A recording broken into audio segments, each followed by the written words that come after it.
Services Subcommittee on Seapower and Readiness and Management Support convenes this morning to examine Navy and Marine Corps readiness. We welcome our four distinguished witnesses: the Honorable Richard V. Spencer, Secretary of the Navy; General Robert B. Neller, Commandant of the Marine Corps; Admiral William F. Moran, Vice Chief of Naval Operations; and Mr. John H. Pendleton, Director of Defense Capabilities and Management at the Government Accountability Office.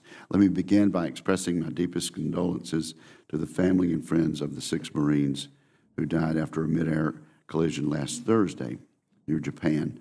This tragedy serves as a reminder of the constant dangers those in uniform face on a daily basis.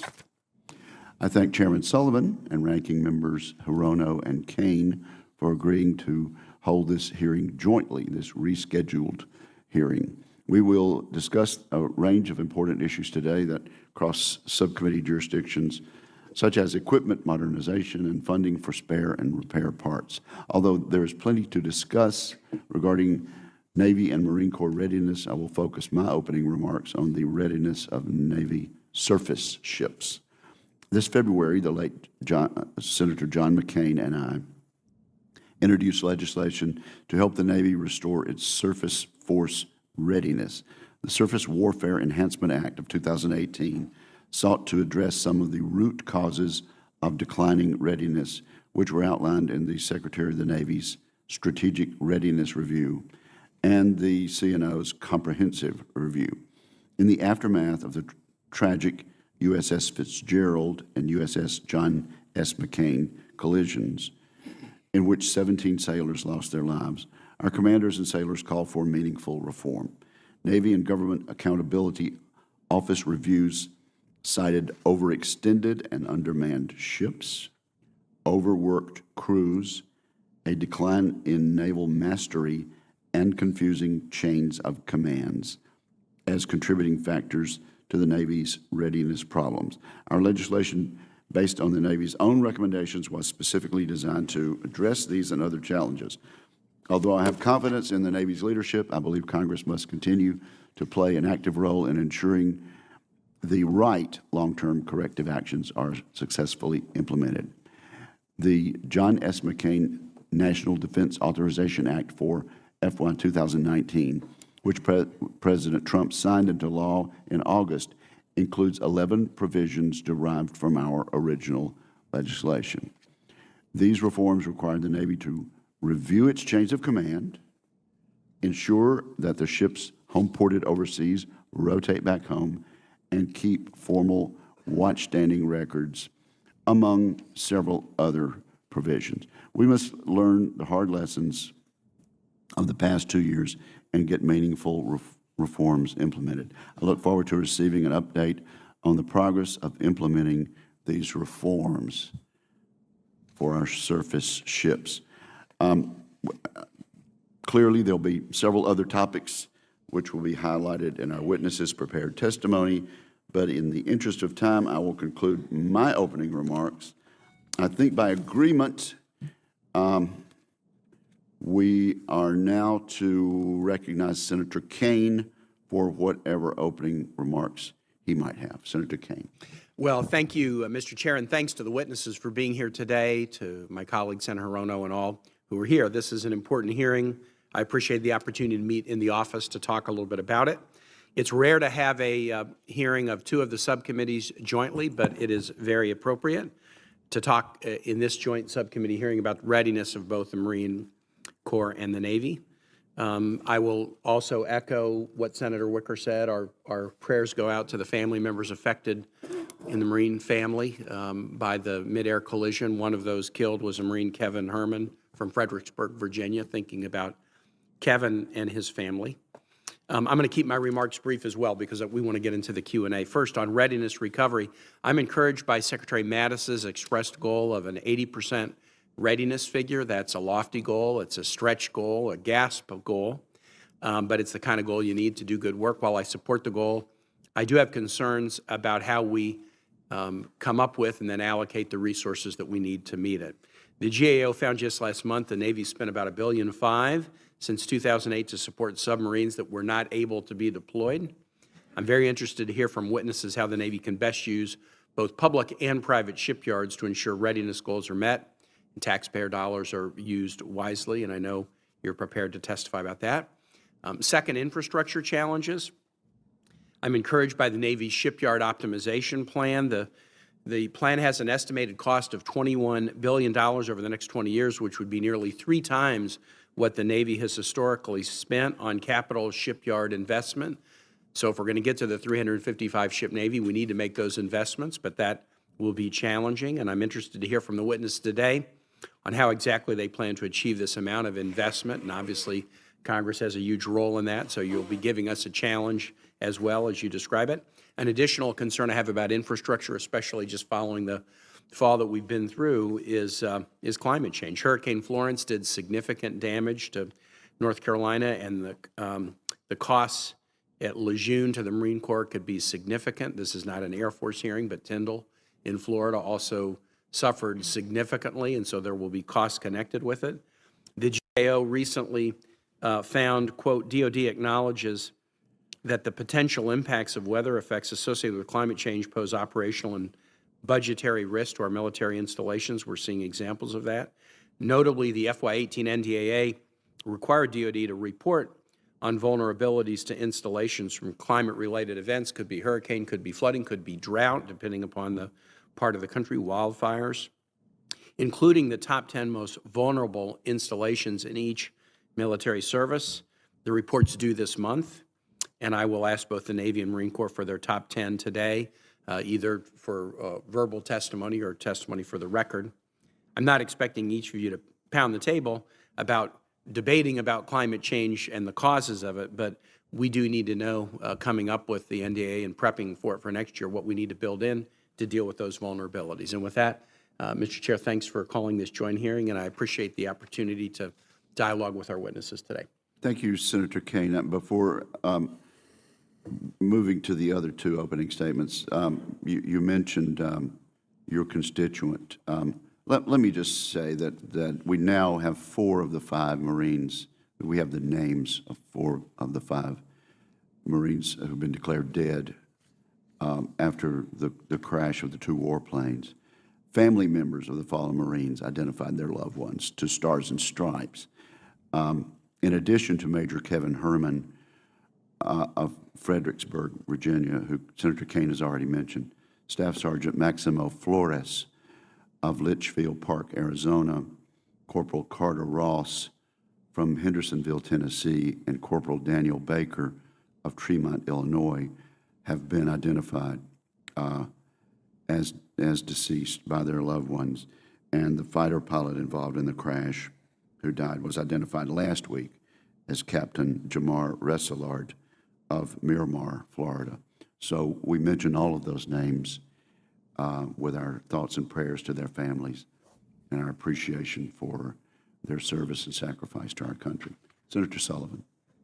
Thank you, Mr. Chairman, and I want to thank all the members for being here for this important hearing that really kind of emphasizes that modernization and readiness go hand in hand, and I know that our full committee chairman, Senator Inhofe, is committed to ensuring that we continue down the path to readiness recovery while we still prioritize modernization. I want to thank the witnesses for being here today. It has been over 6 months since we received testimony from the Navy and Marine Corps on their current posture in support of the FY19 budget. Much has happened since then. I'm going to try to keep my opening remarks short, but like Senator Kaine, I want to just highlight a couple areas that I hope our witnesses can address for us. First, the readiness issues with regard to the Navy and the Marine Corps, importantly within the context of the new National Defense Strategy and the recent National Defense Commission report, which was mandated by this committee and the Congress. The leaders of that commission testified recently, and I thought they did a very good job. All of this within the context of the great power competition with China and Russia that are the highlights and emphasis in the National Defense Strategy. As Senator Kane mentioned, I also want to get a sense from our witnesses on the laudable but, let's say, as he said, a stretch goal with regard to 80% mission capable by the year end with regard to Navy and Marine Corps aircraft. The readiness issues in terms of naval aviation has been a big challenge and continues to be. I'm also curious to get an assessment from Mr. Secretary, you and General Neller and Admiral Moran, how you plan to get to the 80% capable mission for those airframes while keeping training up, which has been a big problem, and not degrading readiness capabilities. On the topic of modernization, I'm concerned about a significant burden that we're seeing on sustainment. Last month, Vice Admiral Moore stated that only 35% of the ships that he had in maintenance availabilities would move on time. This, again, is an area where maintenance and sustainment of our fleet has typically been a strategic comparative advantage of the United States Navy relative to other countries, particularly China and Russia, and I want to get a sense from our witnesses on how we make progress on that. Those numbers are concerning. I also want to get a sense, on light of the NDS, Senator Kane and I are going to be conducting a classified hearing later today with regard to the Pacific laydown of our force posture in light of the National Defense Strategy in the Asia-Pacific, Indo-Pacific. That's going to be an important hearing, and my state plays an important role in that, being one of the most strategically located places in the world, so I'd like to get an update on utilization of that platform, JPARC, ADAC, other future training and basing opportunities that fit well within the NDS. And finally, and I think most importantly, we've already touched on it, the trend in the Indo-PACOM region with regard to accidents that we've had in the Navy and the Marine Corps. I don't want to go down the whole list, but we know what they are. The USS McCain, others, the collisions of our ships at sea resulting in the deaths of 17 sailors, several Marine Corps and Navy aviation crashes and training, including the latest that we just talked about. We, of course, send our heartfelt condolences to the families of the Marines who have lost loved ones during this holiday season. I know all of you gentlemen take these issues extremely seriously. These are the men under your charge, but we have to do better. We must do better. All of us, including the Congress, we have to do better. And what we need to do here on our side is make sure you get the authorization and appropriations bills on time. CRs and omnibuses that you've been forced to endure for, over a decade don't help readiness and contribute to the problem.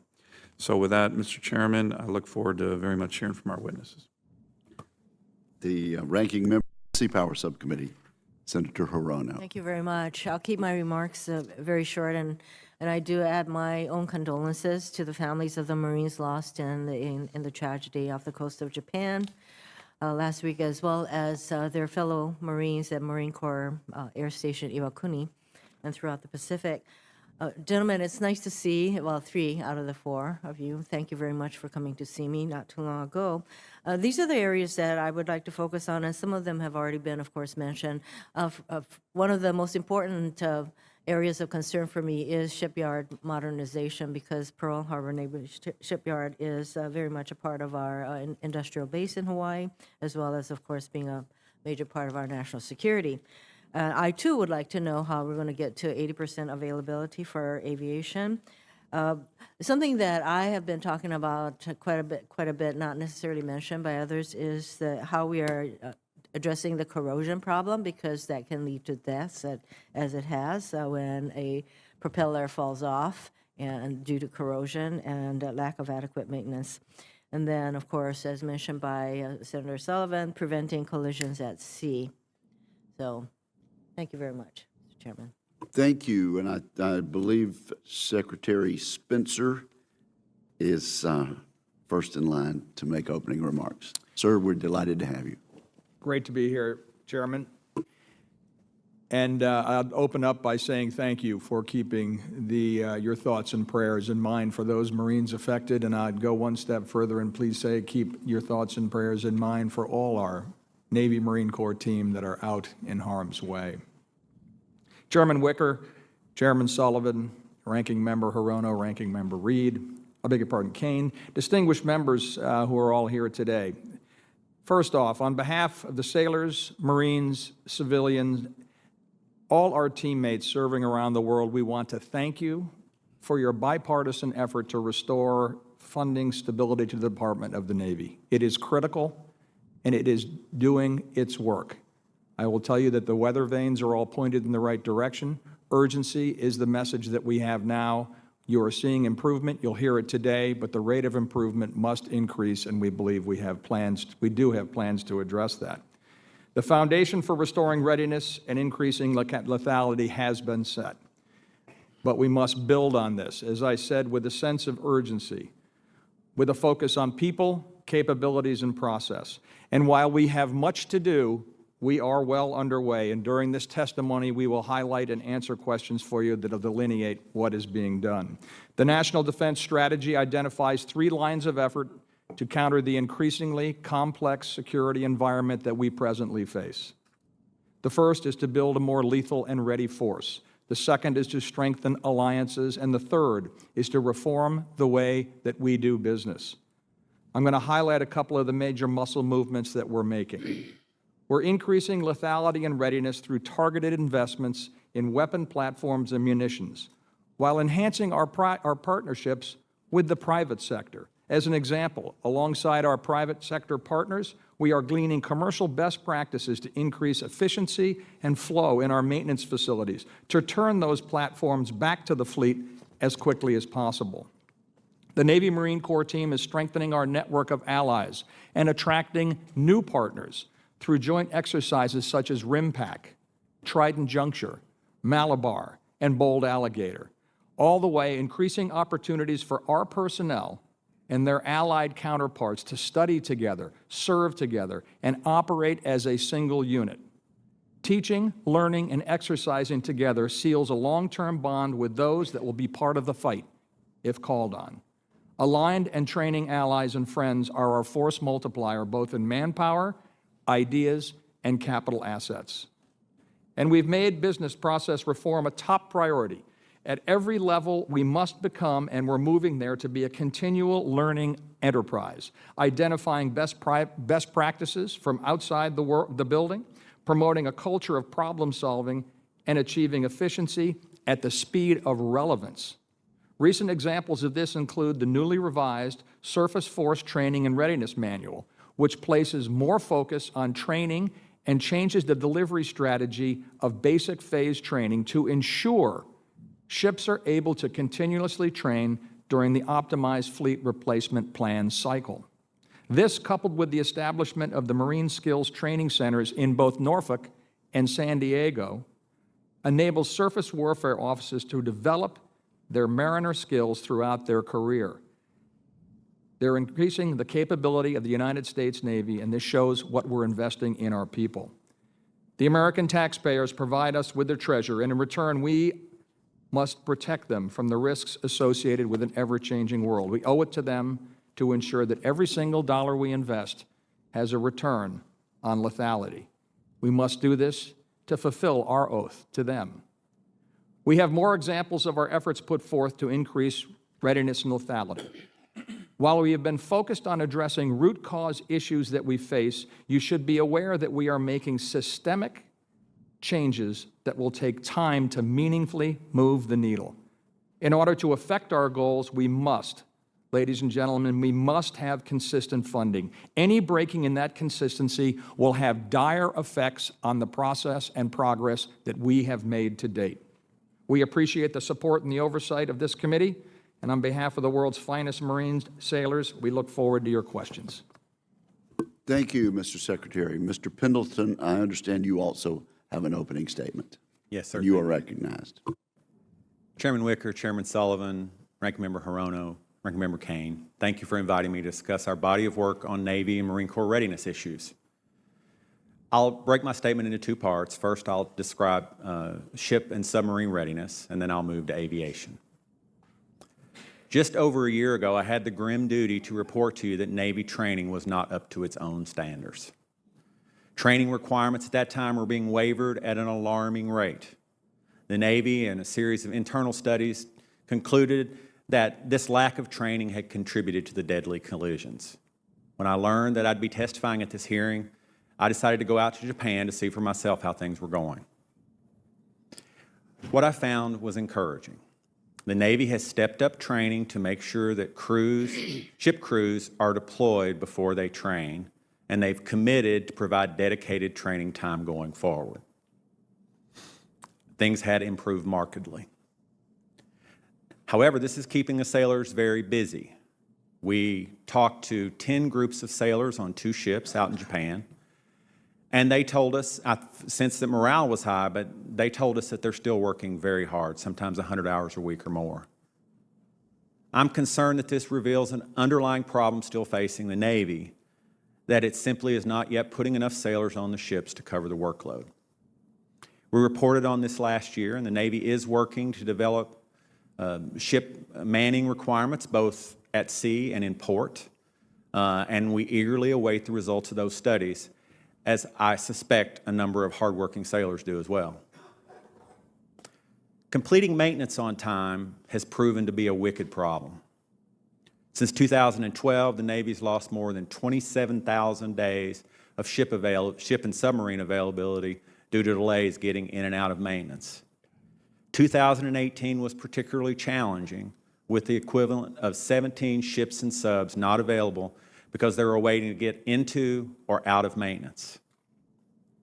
Looking forward, I do see some cause for concern because the dry docks are short about a third of the capacity that will be needed to conduct the planned maintenance that the Navy already has on the books, and that doesn't include the fleet increase. Moving to aviation, the issues center around sustaining older aircraft while incorporating new aircraft into the fleet. In a report earlier this year, we looked at 7 different Navy and Marine Corps aircraft, and none were meeting availability goals, and those availability goals were less than 80%. Many had delays in depot due to personnel and parts shortages, and unexpected repairs due to their age. As you know, the Hornet and the Harrier and other aircraft are 20 or more years old, and we're having to extend their service life to bridge the gap until more F-35s come into the fleet. And so, and also moving to the F-35, early indications that incorporating the fleet is we're seeing some challenges there as well. We found in a report last year that depot capabilities were already 6 years behind. And what that meant as a practical matter is it took months, sometimes 6 months or more, to get the parts repaired and back out to the fleet.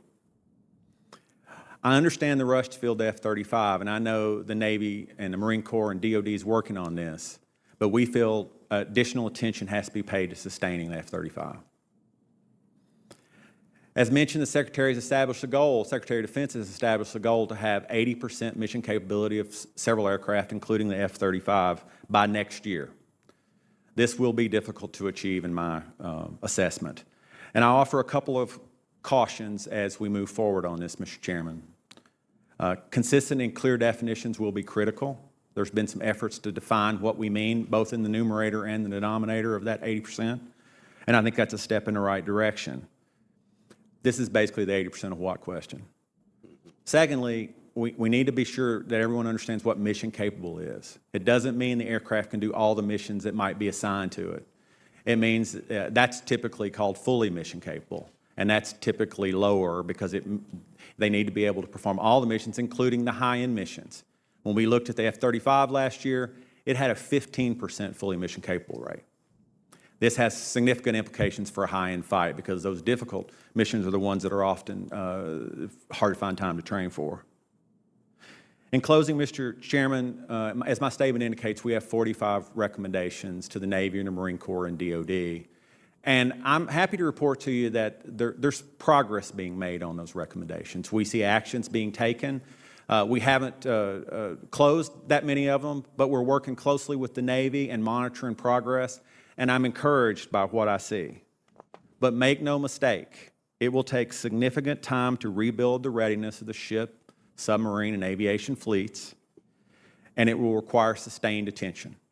We stand ready to assist you in your oversight, and I'm happy to take any questions. Thank you. Very plain and forthright testimony that we need to heed. Secretary Spencer, we're entering a time of divided government in this Congress. We'll soon have a Republican Senate and a Democratically controlled House, and we're going to have to join hands as Americans and give you the resources, give all four of you gentlemen and the people you represent the resources that you need. Let me just remind folks listening that there's a provision in a statute that has not yet been repealed, and if it should be allowed to take effect, it would put us back in sequestration. An unthinkable result, an utterly irresponsible act that I feel sure this Republican Senate and this upcoming Democrat House will avoid. I remember a previous Secretary of the Navy, Secretary Mabus, telling me in a budget hearing that they had no contingency plans for sequestration because it was so utterly irresponsible and unthinkable that it could not happen. And lo and behold, it happened. And we received testimony before our full committee some 3 years ago from a previous CNO that the sequestration cuts resulted in 5 canceled ship deployments, $2 billion in deferred procurement, a 30% cut to facility sustainment, increased maintenance backlogs, and approximately 1/2 of the Marine Corps home station units at unacceptable levels of readiness, and the CNO could have gone on that. I don't think this is going to happen, but it's in the statute, and unless we take action, bipartisan action, to give our citizens the security they need, it's there in the statute, and we must be mindful of that. Secretary Spencer, you first, then General Neller, and then Admiral Moran. Please give us illustrations of what impacts that would result in if the sequestration kicks back in as is currently slated under current statute. Secretary Spencer, I'll let you go first. Mr. Chairman, devastating in many ways. First, right off the bat, the money that you gave us in 17, 18, and 19, you're going to hear what's being done. And we are doing some very unique and trailblazing efforts to really get us back on our feet into the fight at fighting weight. We're on the bicycle pedaling. It took us a while to get up. This would just knock us down, flat down. If you look at what sequester does, it's a $26 billion cut to the Department of the Navy. And if the president has MILPERS as exempt, or 19% non-exempt, 14%. It's devastating. I'm more than happy to share with you all later a graphic that I put together here, going around the country for everyone's district, what this would mean that we would have to do if sequestration hit. And no area of the country is really unscathed by this. And this let's go ahead and put that in the record right now, Mr. Secretary. Will do. Without objection. Will do, sir. That's the bottom line. I turn it over to my two compatriots. General Neller. As the Secretary said, we're making progress. Maybe not, certainly not as fast as we would like or you would like, but I can show you quantifiably how our readiness is improving. And we have a unique problem. I mean, we're at an inflection point for our nation. We have to maintain the current operations, and those are being reviewed and looked at. We have to modernize a force that's been at war for 17 years, and then we have to prepare for something we haven't had to prepare for since the Cold War, to fight a pure adversary. And those particular nations have had to do nothing other than recapitalize their force. So if we were forced back to a sequestration level, you know, it would be more than just the Blue Angels not doing air shows and people not going to conferences. It would be units getting ready to deploy later. It would cause us to look at our force structure and have to make ourselves a smaller force. So we lose capacity, which means we'd have less presence around the world. It would delay almost every single acquisition program that we have underway, ground and air, to try to not just modernize, but to create future capabilities for the force that we think we need to be to defend the interests of this nation. And I think I would never underestimate the impact it would have on the force itself. You know, it's important for, I know this committee understands that, but the American people understand, this isn't not just an all-volunteer force, this is an all-recruited force. And they expect that when they are recruited and they sign up and we send them, we want all games to be away games. We don't do home games. That they're going to have the best gear and the best training that this nation can provide. And we would be challenged to do that. You know, obviously those that are going to be forward deployed are going to get the best that we've got, and they're going to get the most ready, capable equipment. But the time for them to get ready would take longer, and the depth on the bench, if there were an unexpected contingency, the readiness of that force would go down. Admiral. So it would be devastating. Thank I agree you, with the Secretary. Admiral. Thank you, Mr. Chairman. When I think about Budget Control Act, sequestration, and even multiple continuing resolutions as opposed to a stable, predictable budget, I go back 5 years ago or so when the first time we went through this occurred. And it's taken us 5 years to really get back on our bicycle, as the Secretary referred to. So I think about this with a component of time. Time for our sailors to learn how to operate their gear. Time to fly airplanes to become proficient and beyond proficient, but experts, masters at what they came in the Navy to do.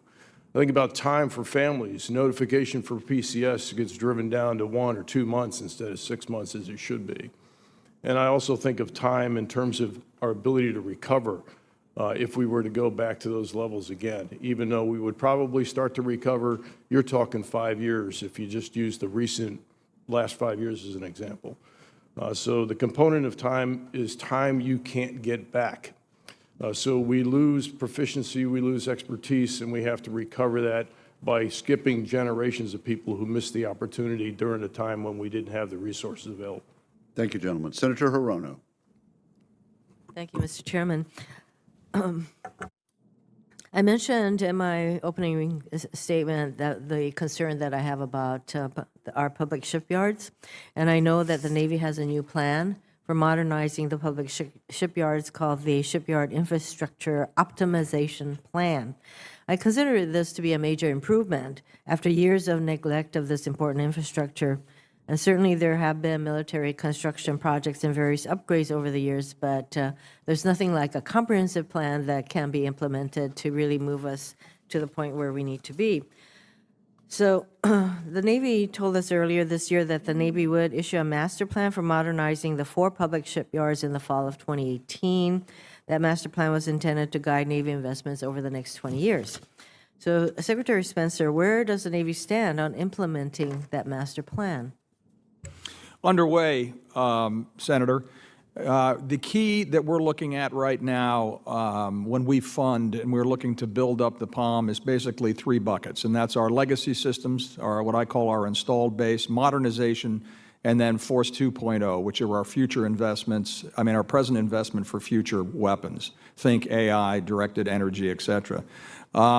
We have stepped back and taken a close look, because the fact of the matter is, until we get our shipyards, specifically for our underwater fleet, our public shipyards primarily, increased flow and increased efficiencies for throughput, we are hurting ourselves. I am responsible with my Title X hat to man, equip, train, and deliver those assets needed by the combatant commanders. This is a key focus. We are allocating dollars. Hawaii is one of the first projects that we're looking at right now. We're sitting there taking an industrial flow overview look on how we're going to rebuild these. The fact of the matter is that the science of industrial flow has progressed tremendously since we have last touched these shipyards. We're going to modernize them. So I'm glad to hear that Pearl Harbor is one of your first shipyard focuses. So I'd be very interested to know what specifically is happening at Pearl Harbor that will lead to its modernization. And, Mr. Pendleton, has the GAO reviewed the Navy shipyard modernization plans? And if so, have you drawn any conclusions from that review?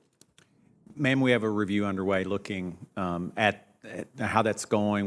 We have work that indicates the age and condition of the shipyards and have looked at the impact on maintenance delays, but the optimization itself, we're still looking at that.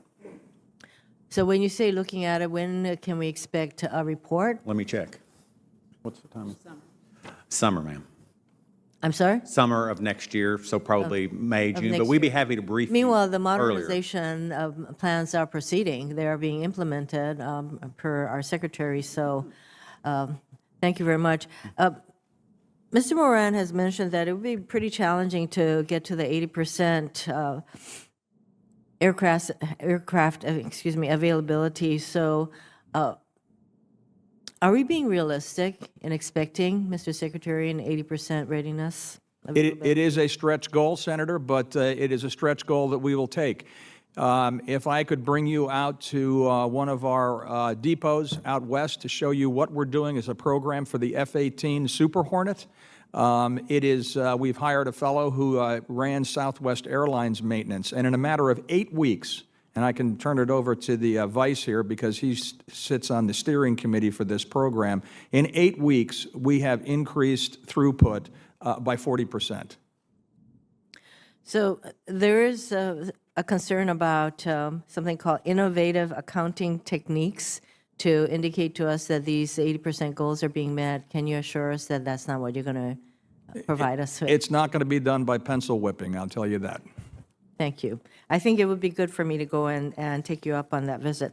Now, I did want to get to the corrosion issue because we recently had multiple deaths as a result. And just this week, the Marine Corps released the official results of the investigation into the crash of a Marine Corps KC-1330 aircraft in Mississippi in 2017. And the investigation found that aircraft crashed because a corroded propeller blade came off during flight, killing all 16 people aboard.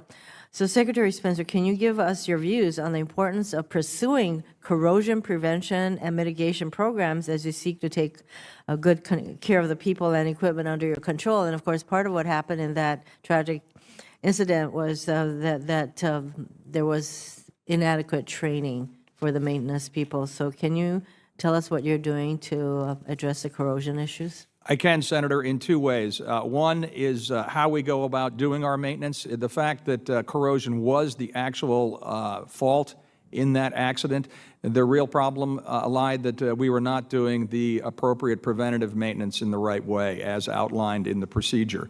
That has been corrected on both fronts. Now, when it comes to corrosion in general, we work in a maritime environment, highly corrosive. This is something that we're actually enhancing our efforts at, because if you could see when we start peeling back the onion on our maintenance issues, corrosion ends up being one of the biggest manpower consumers. With the chemistry that's out there today, we have the ability to really address this along with process to stay ahead of it. And I think when I met with you, I was very interested in making sure that that when we purchase the ships, et cetera, aircraft, that corrosion is one of the factors that we would consider in putting out the contract to begin with, that all these people should be looking at ways that they can incorporate anti-corrosive products into the crafts. Most definitely, Senator. I mean, if you were to see the efforts that are going on now, with two of our prime suppliers. They are partners in this problem. They are not simply contractors. We're living it through them, saying, one, what can you bring to the table that's new since the last time we let this contract? And two, what are best practices we're seeing out there amongst other areas, and what can we do to improve the way that we battle this? Thank you. Thank you, Mr. Senator Sullivan. Thank you, Mr. Chairman, and again, I appreciate the witnesses joining this joint committee today. General Neller, I wanted to ask you, it's been nearly 3 months since Hurricane Florence made landfall at North Carolina. Have you had the opportunity to assess the order of magnitude to the impacts of Camp Lejeune and the challenges we see there? Yes, sir, we have. And what are the numbers? Do you have numbers?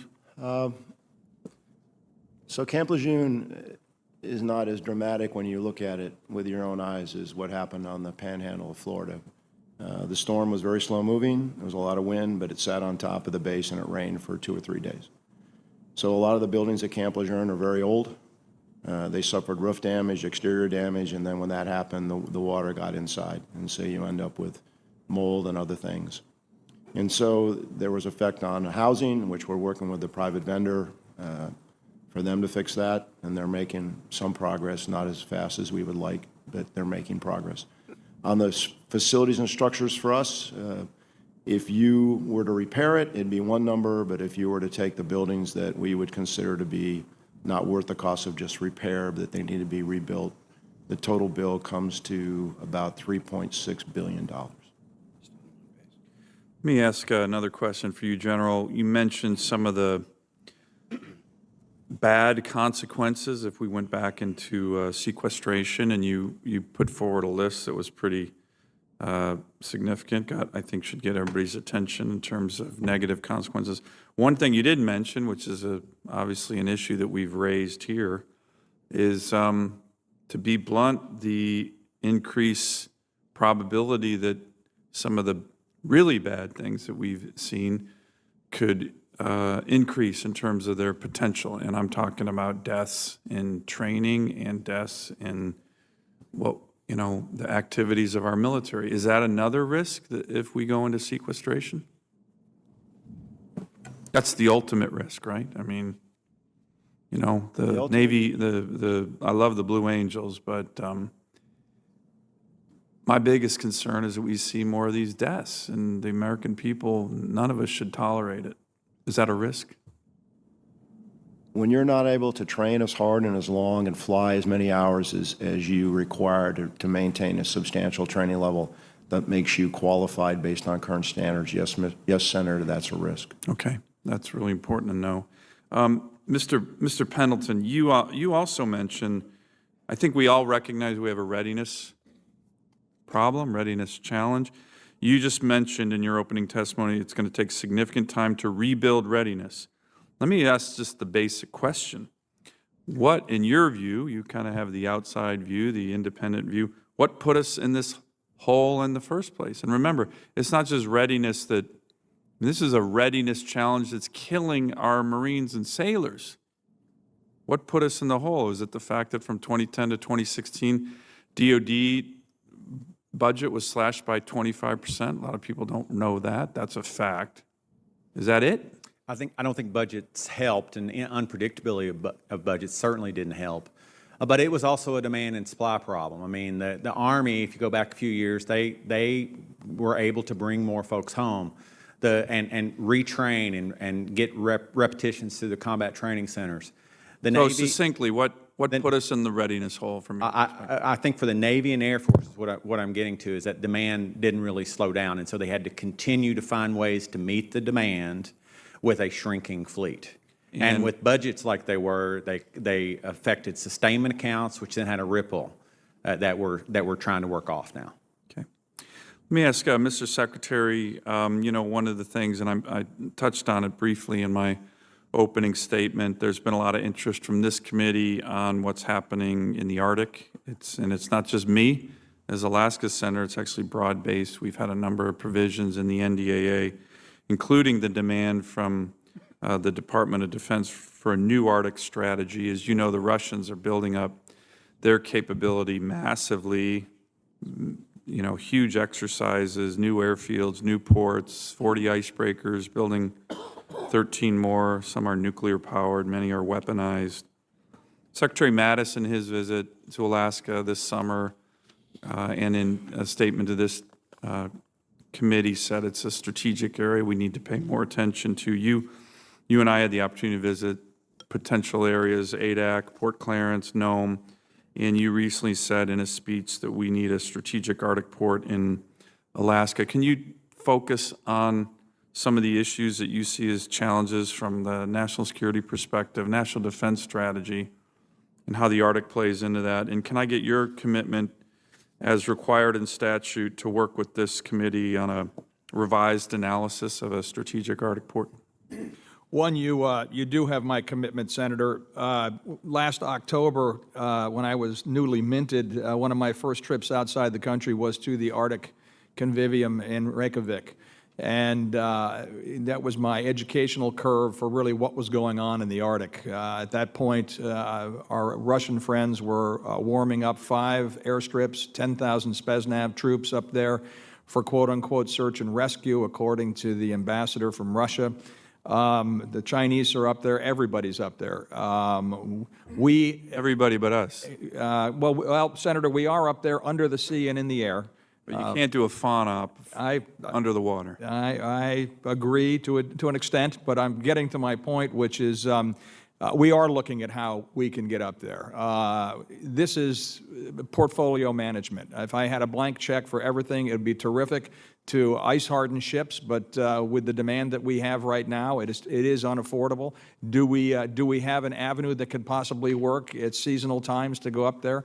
I believe we do. We're looking at that right now. Coast Guard's getting its heavy ice cutter, would have to have that in tail if in fact there was ice.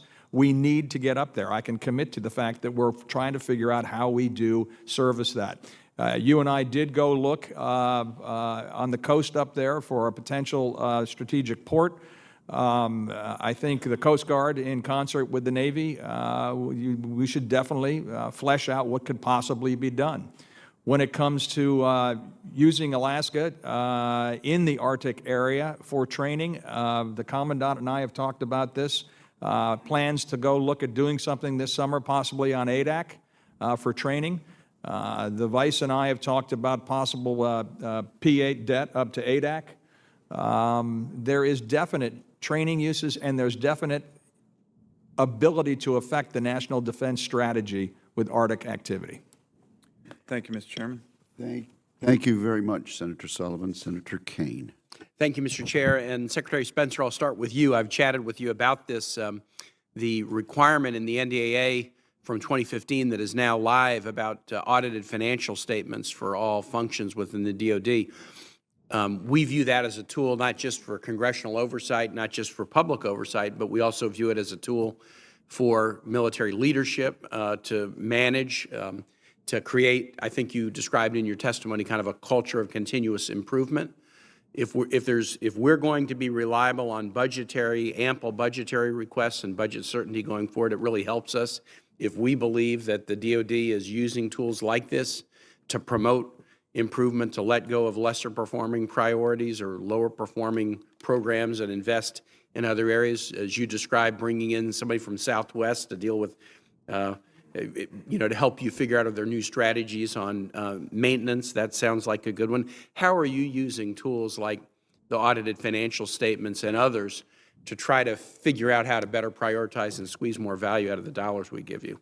Senator, the audit process at Navy from the day I arrived, the conversation was, this is not an invasion into your area for a painful financial exam. This is a process that will give you a tool, you, a manager, a tool to see how you are deploying resources and the effect of the employment of those resources. So we did change the conversation, and I'll tell you what, we've gone through our first cycle, as you know, and I think as we advertised day one when I was up here for my confirmation hearings, I don't think we'll probably get a clean opinion for another 5 to 6 years, but that's not the issue. It's the learning process along the way that is critical. This cycle alone, we have vignettes that I can provide for you on the record later of events. And I'll just quote a few. We found out that in the Navy alone, we had in excess of 700 distribution points for parts. You know, Amazon does this globally with 25 centers. Do we have something to learn there? We certainly do. The ability to turn around and find out where inventory is. A fine example, we were missing some assets that were held by a contractor. In my heart of hearts, I said, we'll probably find these. This is a paper issue. It was, but when you work in the commercial sector, there was a thing that I grew up with called SAS 70, which were the standards that you would provide your services and goods to a client. That exists amongst all our contractors, but it appears that we forgot to ask for that or we were not aware of that. From this evolution, we're going to turn around and say, when you hold assets for us, when you do anything for us, will you do them at the same generally accepted accounting standards as SAS 70? It's there. We're taking advantage of it. We'll expect to get asked questions like this a lot at future hearings. We really want to see how those are being used, all of you. General Neller, I was struck by your cost on the repair of Lejeune. I think you put it at around 2.2. Is that right, 2.2 billion? Actually, at the high end, if we cost it out, because we don't believe it's cost-effective, Senator, to repair buildings that are 35 to 50 years old. Right. So if you replace these 31 buildings, there's actually more, but these are the ones we put at the priority. The bill's around $3.6, $3.7 billion. It would also be the case that it would be foolish to repair a building that would then be vulnerable to the same kind of damage to the next hurricane that comes I would agree with that. Right. So we really ought to probably be looking at the higher costs. The Tyndall price tag's about $5 billion, as I understand it. That's not the purpose of this hearing. But talk to me about this top 10 list. In the Navy Marine side, there's a report due pursuant to the NDA this month about sort of the top 10 installations that you feel have vulnerabilities because of climate. When are we likely to see that report? Senator, that should be forthcoming soon. I will get back to you on the exact date. I mean, I've seen the list, and I don't know where the process is in actually finalizing it and signing it out to you. But not surprisingly, it's going to be what you might expect in the Navy. It's going to be oceanfront areas, water rising issues. It's going to be areas exposed to what we've seen now as 100-year storms that come every 2 or 3 years.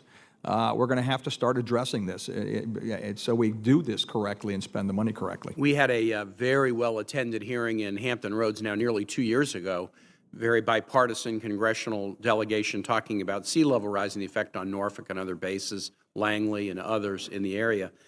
And it was pretty sobering. And we started thinking about if there's a future BRAC round or any kind of physical base rationalization, that's got to be a vulnerability that people would be concerned about. But one of the DOD witnesses said, you should worry about sea level rise, but try running a base in an area where there's a persistent drought.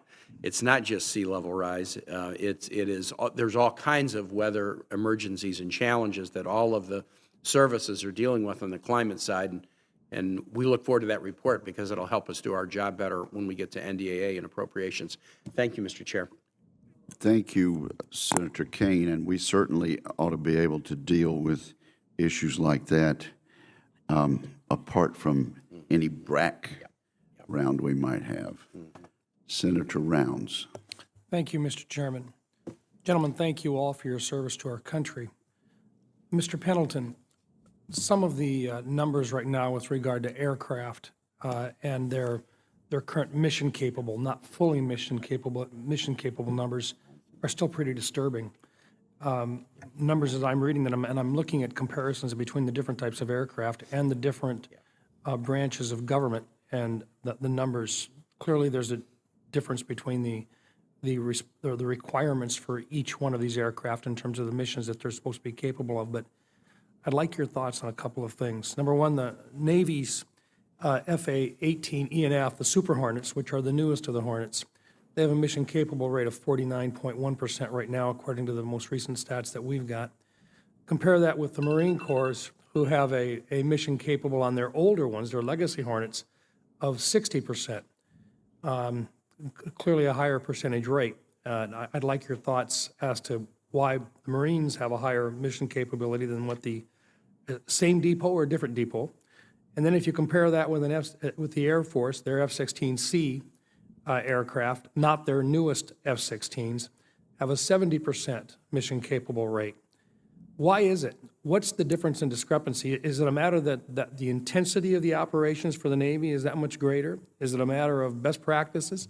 What, in your opinion, is causing the differences between the mission-capable differences?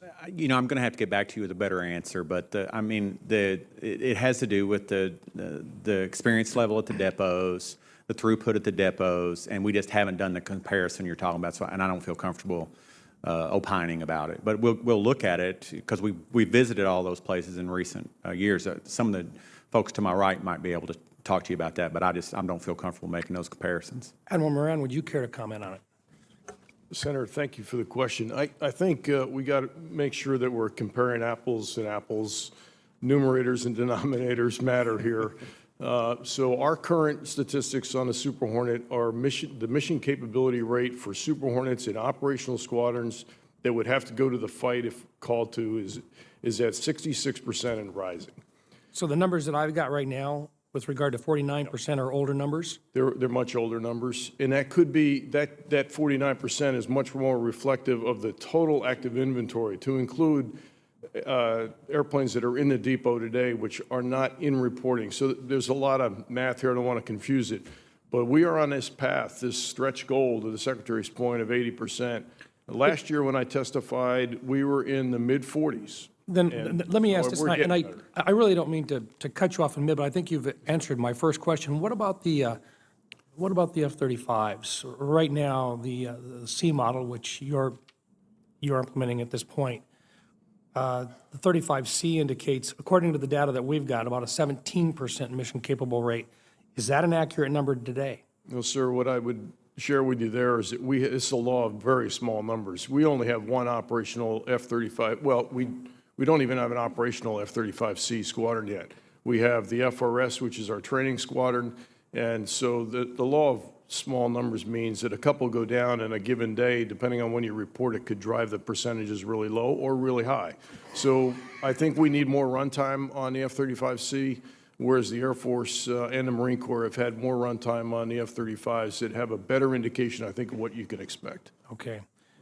I want to move over to submarines for just a minute. Mr. Pendleton, the attack submarines, a year ago we used it as an example of the reason why we need to improve the capabilities of our dry docks.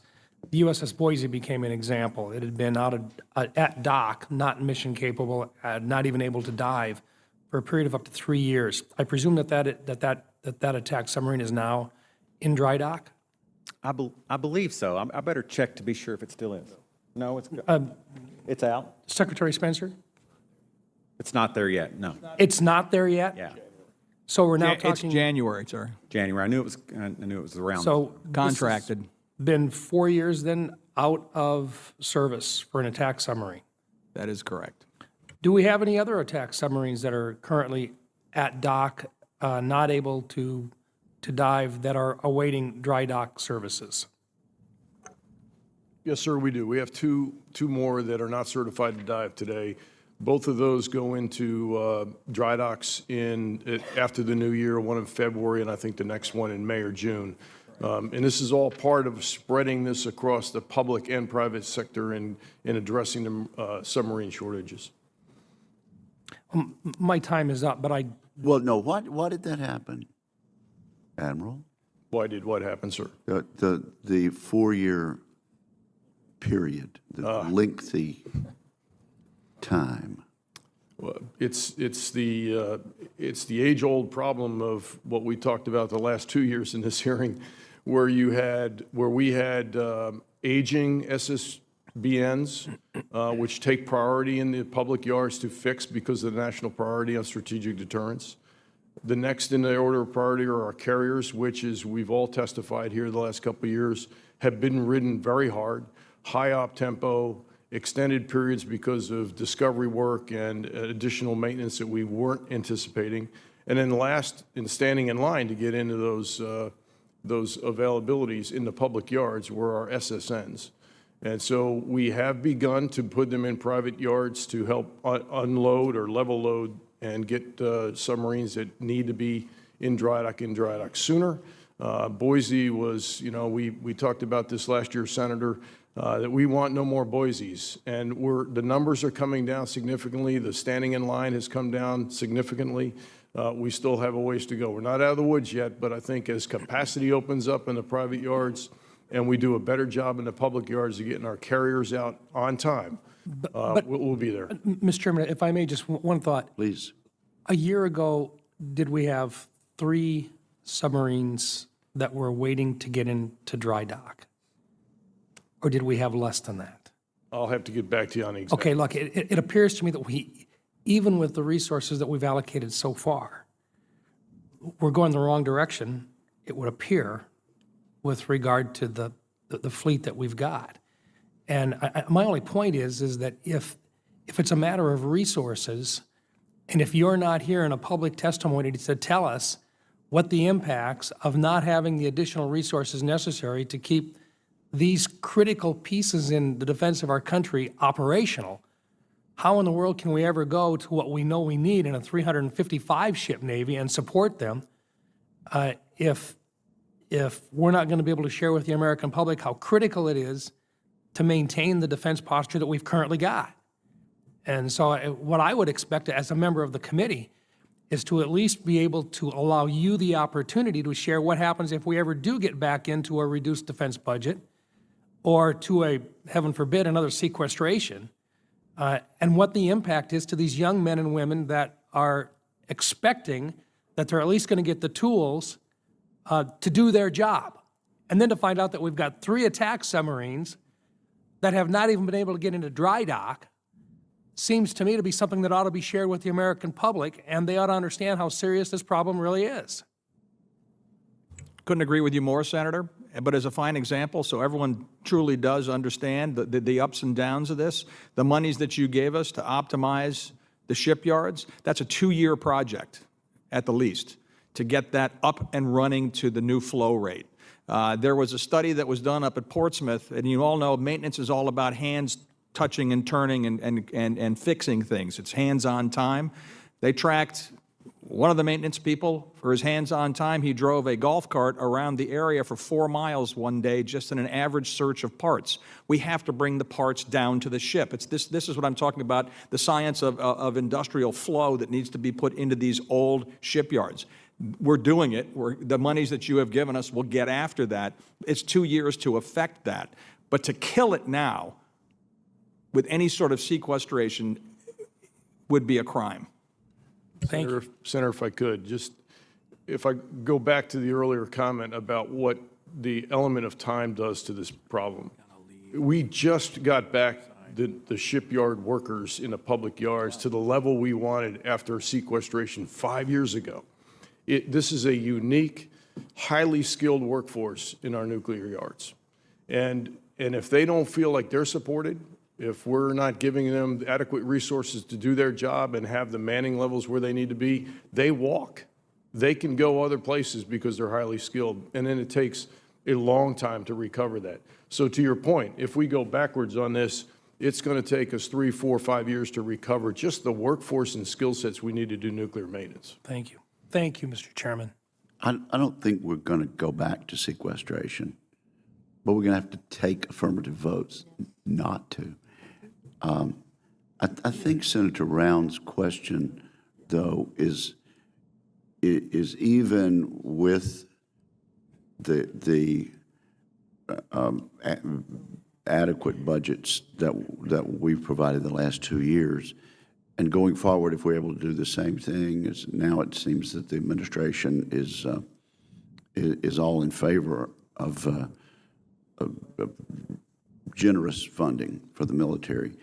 Even with that, I think the question is, what else is necessary? I don't think you're being critical, Senator Rounds. I think we're asking a question of how we can improve this situation. Mr. Chairman, thank you. And if I came across as being critical, I don't intend to be. What I'm trying to get at is that we've got to be able to share with an American public that sees an increasing defense budget, and they've got to understand how far behind we were, and about what our adversaries are doing with their own and where we're falling behind. And it's not just a matter of readiness, it's a matter of modernization, because as you say, directed weapons is not something in the future. Others are working on it now. and we start talking about what's going on in space and our ability to be able to control the information coming through, and in hypersonic weapons, which are there now, and how far behind we will be if we don't maintain this, and it puts our security at risk. And we have a difficult time trying to get that information out to the public because most of the information we receive is in a classified section. So this opportunity for you to share how serious this is has got to be shared with the American public. That, I guess, is where my frustration comes from. Thank you, Senator Round. Senator King, it appears that we've taken all of your time, and I just regret that. Why don't we go ahead and recognize Senator King? I'd be glad to yield my time to Senator Rounds anytime. Secretary Spencer, I think you've touched upon this, but it strikes me that both in aircraft and ship maintenance, we do have a lot to learn from the private sector, and I hope that that is a really active effort. I know you mentioned when I was absent, I apologize, I had another hearing, Southwest Airlines, and it seems to me, obviously there are differences, it's not apples to apples, but I think there's a lot to learn in terms of workflow, systems, just-in-time, parts availability, and I hope that is a major part of your effort to upgrade, because we can't afford to buy ships that we aren't using. Senator, I could not underscore your statement stronger. And one thing that I do want you all to know is that as we reach out, whether it's Southwest, whether it's Delta, whether it's Carnival Lines, to similar models that we're facing, corporate America is bending over backwards to help us. The hours that they spend with us, the resources that they provide us with people, it really is stunning. And we're learning a tremendous amount. I could give you vignettes down the line on simple parts that used to take 55 days for us to process, where someone looked and said, hey, here's how we're doing it in the civilian world, and cut it down to 2 days. And that one part would be a downing part for an aircraft. So that's the kind of impact that we're seeing with what we're learning. Well, there's an interesting chart in the GAO analysis of the naval data that talks about parts obsolescence or diminishing manufacturing source of parts. That there's a check mark next to every Navy aircraft in those areas, as well as delays in depot maintenance. So I think this is a really big deal, and it's very important in terms of budgetary priorities. Again, it makes it so much more efficient if the planes and ships that we have are fully ready to be utilized.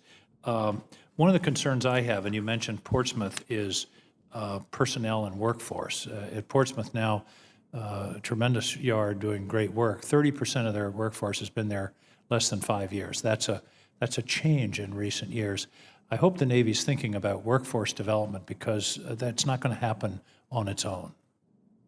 It's a definite front of mind, Senator, and you and I have talked about this, but when I talk about collaboration and partnership with our commercial counterparts, also with our states, to help whatever they can do to promote any sort of educational assistance or early education venues to feed the yards, which are amazing careers. You know, a lot of people don't realize the contribution that one makes to a great product, but also the compensation received. I can attest to that at Portsmouth, because they let me use a virtual welding machine where I could actually think I was welding, but I wasn't screwing up a ship hull. So it was a very positive experience. Next time we'll use you. Yeah, that's right. Talking about industrial base and acquisition, the frigate, which we're talking about, is there are 5 yards competing. There are going to be 20 ships. As I understand it, the intention now is to award all 20 ships to the winner. It's a winner-take-all among 5. In terms of industrial base and also just spreading the work, getting the work done faster, talk to me about the possibility of splitting that award between at least 2 yards, if not 3. You bring up an interesting concept. There's 2 things going on here that need to be weighed out. One, yes, we do have to be attentive to our industrial base and the ability to keep hands busy and trained. Two, one thing we also have to look at, though, is the balancing of the flow of new ships into the fleet, because what we want to avoid is a spike, because that spike will come down and bite us again when they all go through regular maintenance cycles, and everyone comes due within 2 or 3 years or 4 years. It gets very crowded. It's not off the table because we've not awarded anything yet, but we will look at how best we can balance with how we get resourced. And if we have the resources to bring expedition, granted, we will do that. I appreciate that. Final question. The Navy and the Marine Corps recently went through their first audit, and no one expected it to be a clean audit first time through. 2 questions. What have you learned from this audit? And secondly, when can we expect a clean audit? I'll go first question first. We are still learning. It was a tremendous cycle. As I told Senator Kane, we changed the conversation in the Department of the Navy Marine Corps team, that this iteration of a thing called an audit is not an invasion for financial reasons. This is a tool that you will use as a manager so you know how your organization is operating, so you know how the resources you're applying are providing you a return. That message has been received. If you look at our list of deficiencies, there are many, but this was the first time in the barrel for the Navy. It was eye-opening. 700 distribution centers. Well, you know what? We can probably get after that. Real estate that was missing, quote unquote. A lot of it was procedure. I mean, the building was there, but was it in the right book, in the right business system? No. This is all the learning that we're doing so we have tools to manage. And do you feel that we're headed toward a time when there can be a clean audit? Yes. I'd love to say in the future. I don't see a clean audit. In our lifetime? I would say 5 to 6 years, to be very frank with you. General Neller, I just want to greet you. What is your life expectancy? That might be my life expectancy, Senator. General Neller, I just want to compliment you on your service. You drew the long straw this morning and haven't, the Secretary seems to be getting the brunt of the questions, but thank you, sir, for being here. We're very appreciative that that you're giving him all the questions. So, Senator, just one thing on the audit, just for the record. You know, the Marine Corps has been under audit for several years. And as the Secretary said, I've taken the brief from the audit team myself the last 3 years. And it's been enlightening. And, you know, I mean, they tell us a lot of it's procedural, a lot of it's, you know, accounting things and procedures. A lot of it is that there's a number of systems across, not just within the Department of the Navy, other services. Like a big issue is we have a lot of ammunition that we share with the Army, and the systems that we have that account that ammunition, account for that, they don't talk to each other. So the auditor gives you a list of findings or conclusions or things, and then your job is to go back and try to close them out. So, and I assure you that the Secretary of the Navy and the Secretary of Defense keep score on that sheet. And so we have a team of people, and then the audit for this next year has already started. Again, it's a continuous process. So we will get there in our lifetimes, I'm confident, but there is going to be some things that are going to have to take place probably systemically and with data. But as far as there is no shortage of effort and understanding and appreciation that we're going to get there eventually.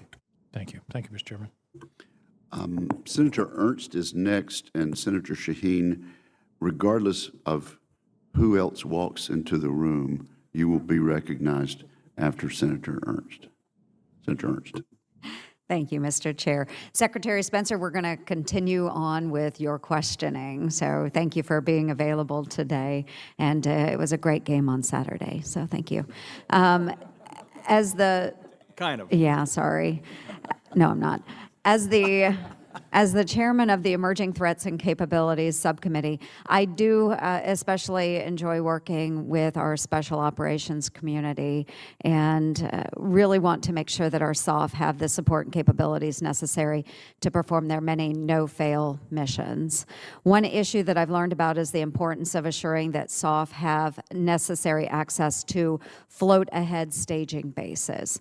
Especially with our renewed focus on great power competition, naval resources will will be extremely strained while we continue to build up the fleet.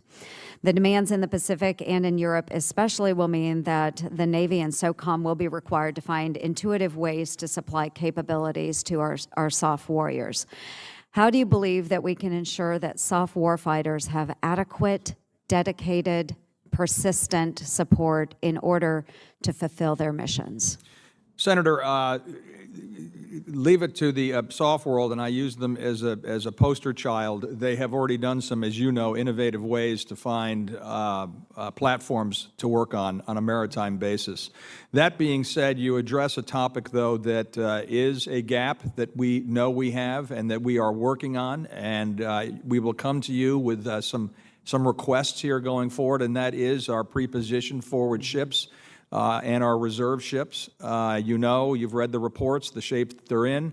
This is a simple case, in many cases, of portfolio management and resources available. If in a perfect world I had the ability to go out and buy used ships on the market with very little constraint, we could close this gap quite rapidly. Mm-hmm. Well, and with policy, we talk about the policy limitations that are out there. You had just addressed one of those.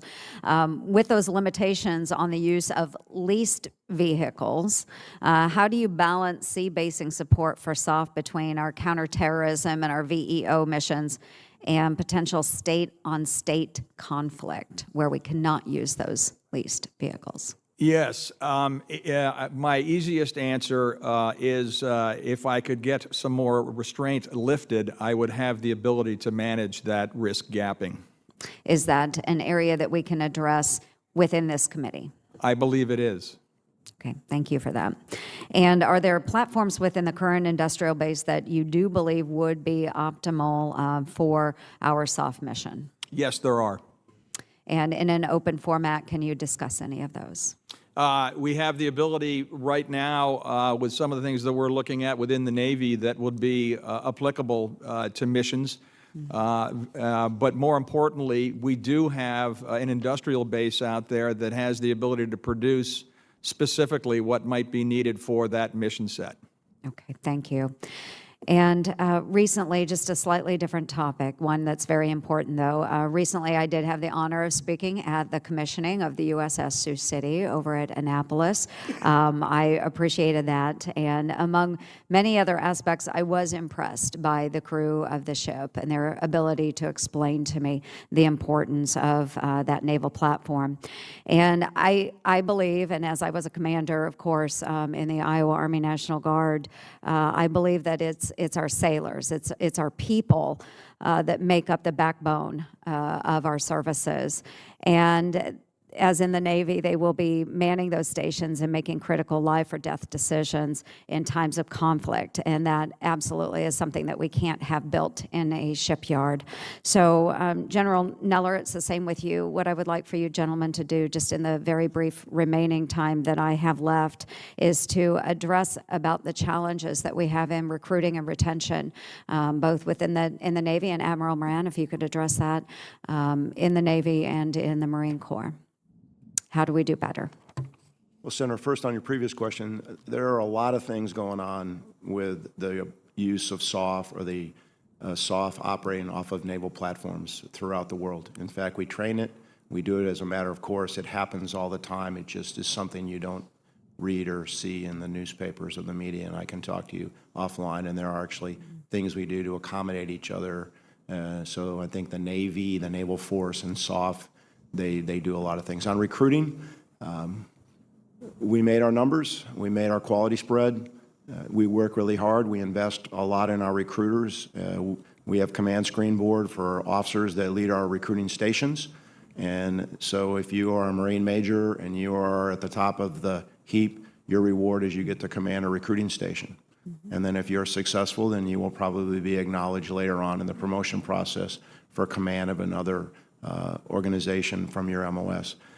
So it takes work. We're recruiting seniors for next year. We came into the year with over 50% of the recruits that we wanted to ship this year already contracted. The most difficult time becomes after the first of the year, kind of January through May, because you've shipped all the seniors. They graduate last May, June, and then they ship this summer. So you're more in a direct shipping market. So we're confident we can make it. It's getting harder. We used to make it before the third week of the month was out. Now some places you're making it the last day of the month. So it just takes really, really hard work. I think this committee and the nation should be aware or concerned about the fact, not just the propensity of young men and women to want to serve in the military, but the percentage that are qualified to be able to, for us to even talk to them. And that number is right around or slightly below 30%. But we're making it.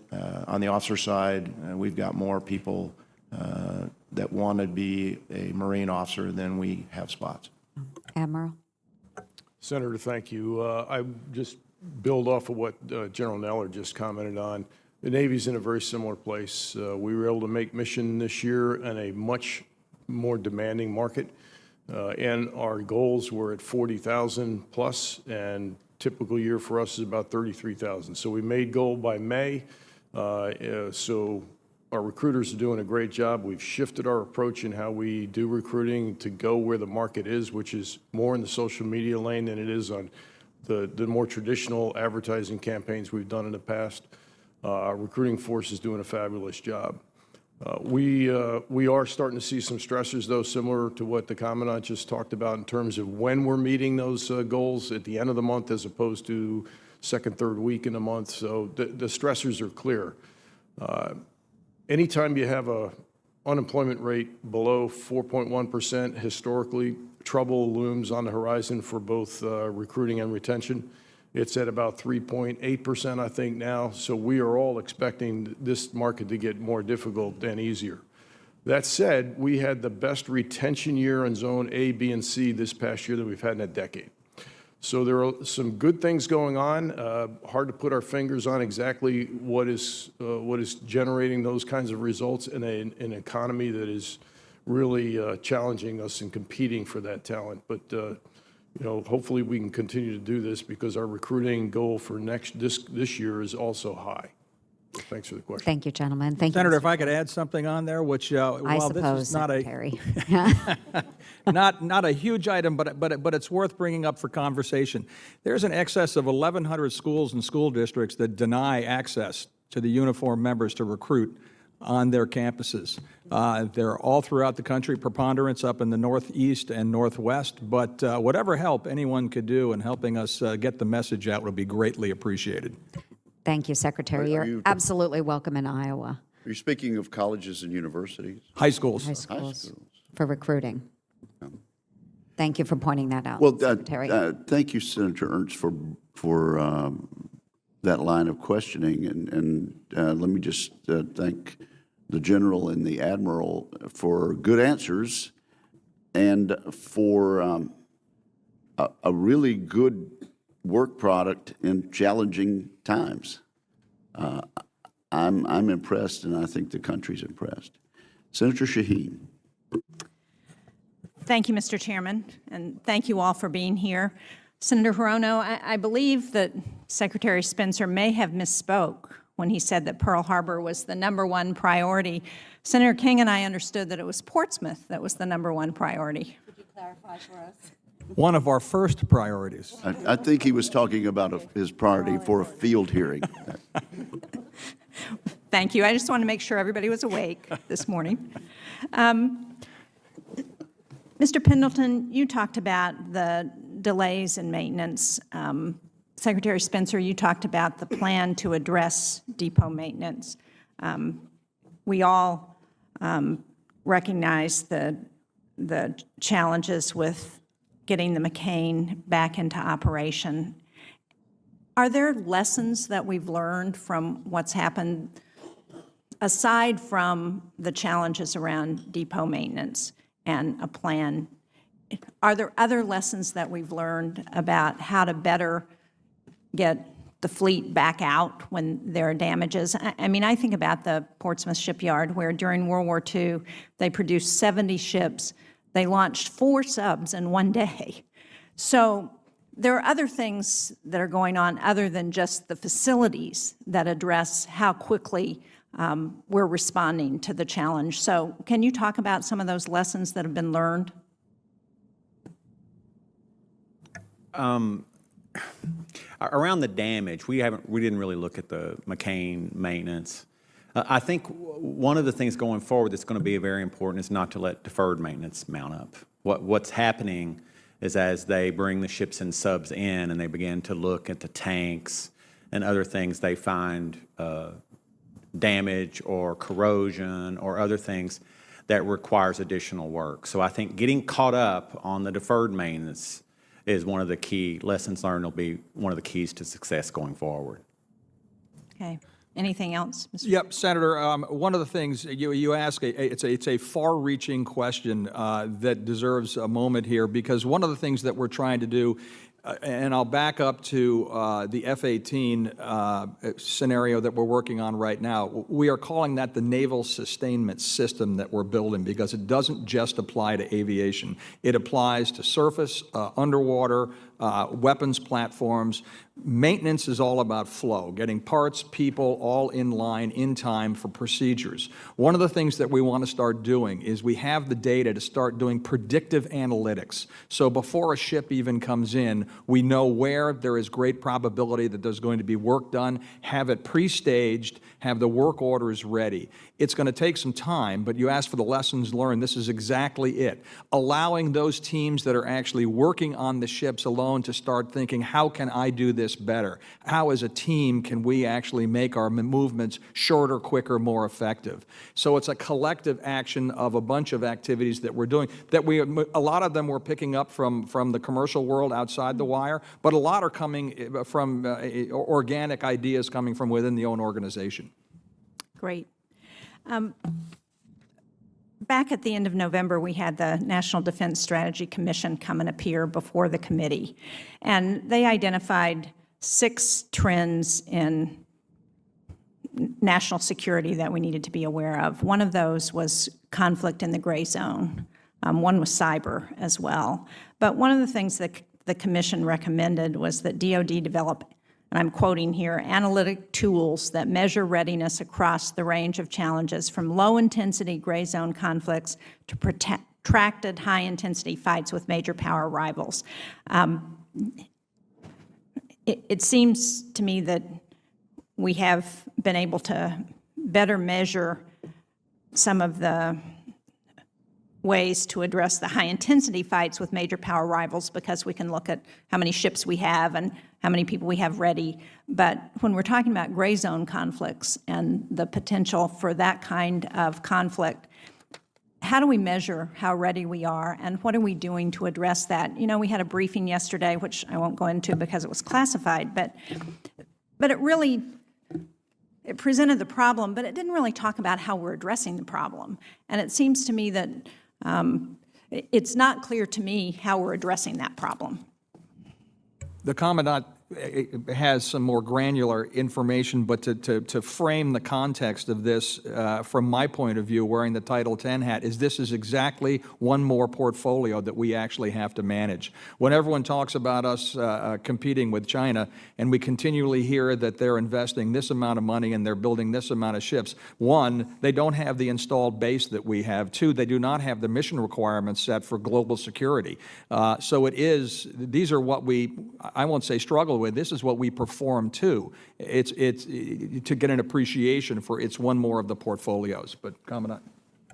Senator, I'll speak for the Marine Corps, but I can say with some confidence that all the services have developed capabilities that allow them to function and within this area, whether it be cyber, electronic warfare, whether it be information operations, whether it be military information or things like that. So for our example, organizationally, we've changed a group which used to be a headquarters support group into what we call the MEF Information Group. We've grown hundreds and hundreds of people that now have MOSs in cyber that support cybercom as part of their componency. Each of the services have a component there. So that readiness is measured. In preparation for this hearing, I looked over the readiness of those teams. So you have cyber protection teams that do defense, and you have cyber teams that do offensive things. And obviously, I'm not going to talk about what that is. And some of them work for other organizations. But to your point, I think it's a clear recognition with all the services and we're in the joint world and with OSD that we are growing and continue to develop this capability. And it's not going to get smaller.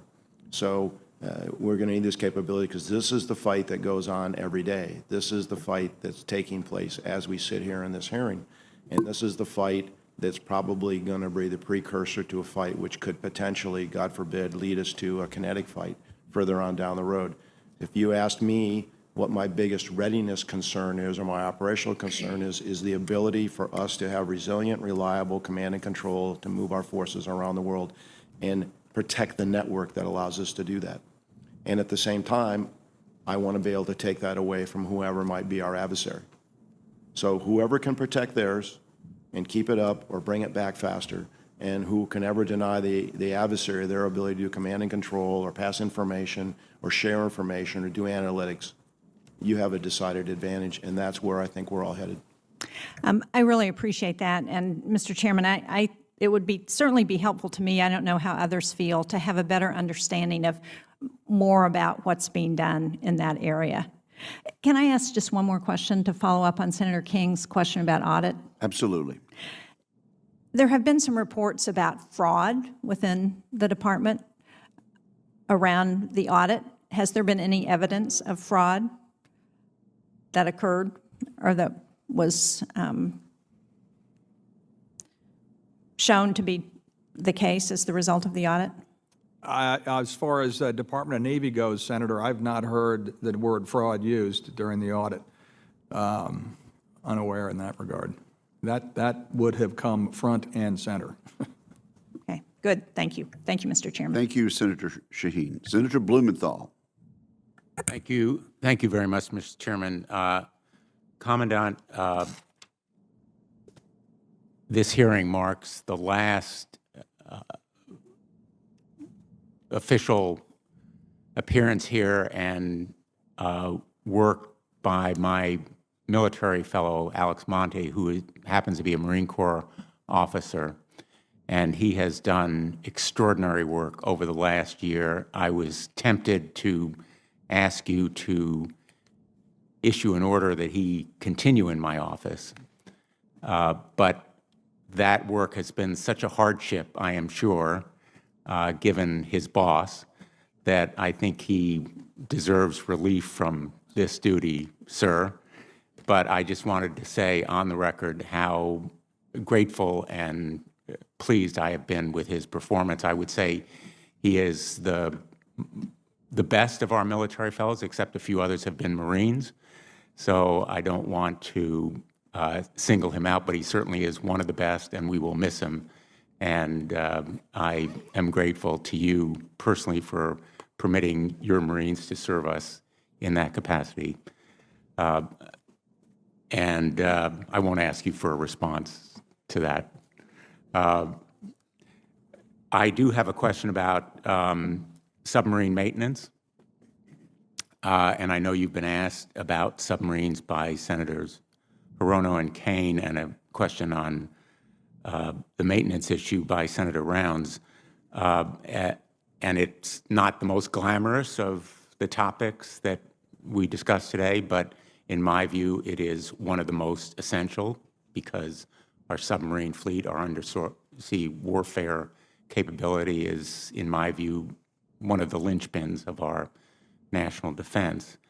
And part of building a more powerful Navy and ensuring readiness is not just building more ships. We like to do that in Groton Electric Boat, but also making the ones that we have now work properly and keeping them at sea. As you're aware, the GAO released a report last month, actions needed to address costly maintenance delays facing the attack submarine fleet. The Naval Sea Systems Command agreed with a majority of the report's findings and has already taken some specific actions. I'm very much aware to address the GAO's findings.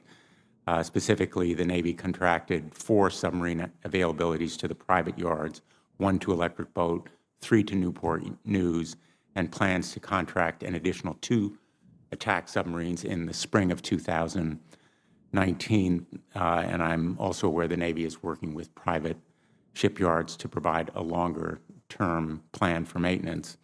I want to stress Electric Boat has approximately 5 million hours of available labor to provide submarine maintenance from FY19 to FY 2024.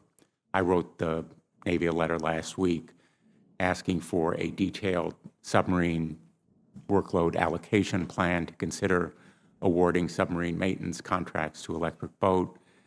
Based on maintenance requirements, the Navy should consider transferring more than the 2 additional attack submarines to address readiness, in my view, challenges that are simply growing, and we need to address them to make sure that we have that workforce available ahead of the Columbia-class production. So, Mr. Pendleton, let me ask you, based on the GAO report and your assessment, how is the current submarine maintenance backlog affecting readiness? What is your plan for providing more work to the private yards, and what is the timeline?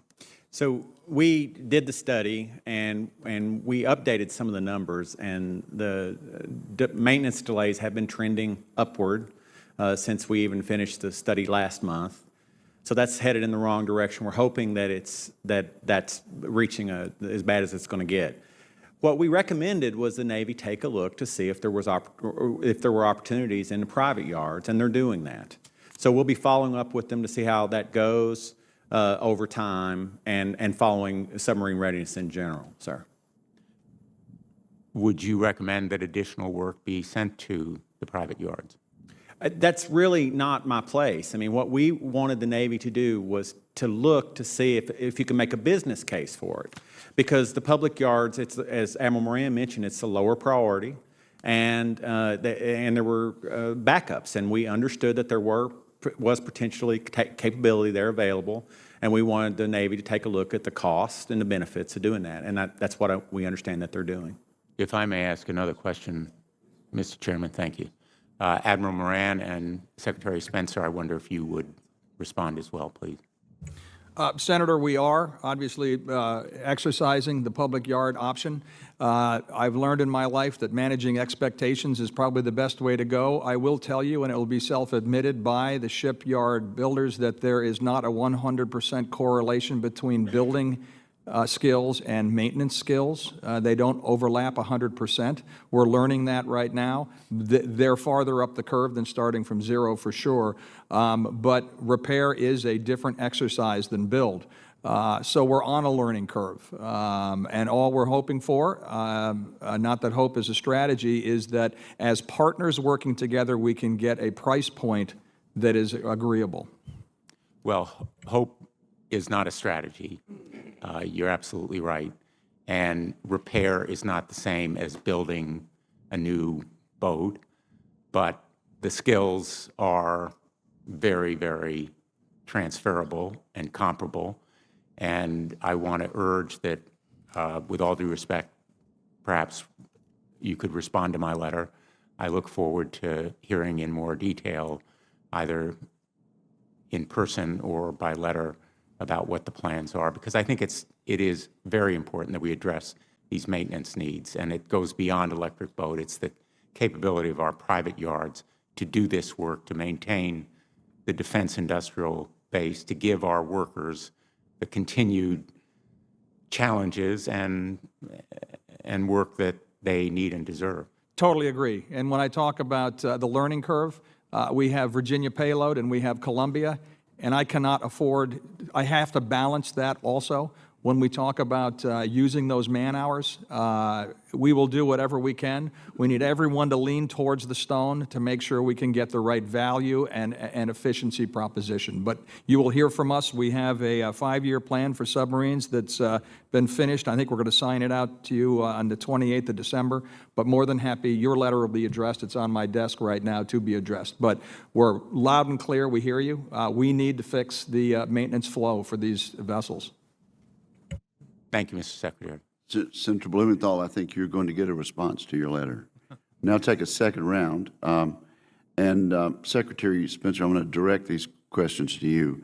If someone wants to jump in as a member of the team, please do so. But I spoke in my opening statement about requirements that we placed in the NDAA on surface warfare and readiness. So let's go down the list. Section 911 directs the Secretary of the Navy to conduct a comprehensive review of operational and administrative chains of command and functions at the Department of the Navy. This is due month after next, February of 2019. Will this deadline be met? Yes, it will. And are there any changes or insights that you'd like to share with the committee today? I think I would like to have the report presented to you in full. All right, you've answered the question. Section 915 expands the principal duties of the Assistant Secretary of the Navy for research, development, and acquisition to include sustainment, including maintenance. The intent was to put a single Senate-confirmed official in charge of sustainment, including maintenance of weapon systems. This took effect in August. How is this change being implemented? It has been implemented, Senator. And how's it going? It's actually going very well. It's something that we probably should have done a while ago, to be very frank with you, because we spend an inordinate amount of time focusing on how we buy things, and the sustainment equation didn't get the same appropriate amount of attention. Now it is. Well, we got advice from folks out there around the globe that know what they're doing, so that's good to hear. Section 322 requires Bureau of Inspection and Survey inspections beginning January 1st of 2020 to be conducted with minimal notice and results reported in an annual unclassified report. I assume that this deadline will be met since it's a year away. This we will meet March of 19. There you go. Section 323 limits the duration of vessels homeported in locations other than the United States or Guam to no more than 10 consecutive years. With some few exceptions, this provision took effect in August. What actions are being taken to comply? This will be completely implemented by fiscal year 21 due to the cycle nature of it. All right. We're underway. Thank you, sir. Section 526 requires certain watch standards on Navy surface ships to maintain a career record of watch standing hours and specific operational evolutions for key watch stations. This takes effect in February. Will that deadline be met? January of 19, Senator. All right. It's hard to keep up with you guys.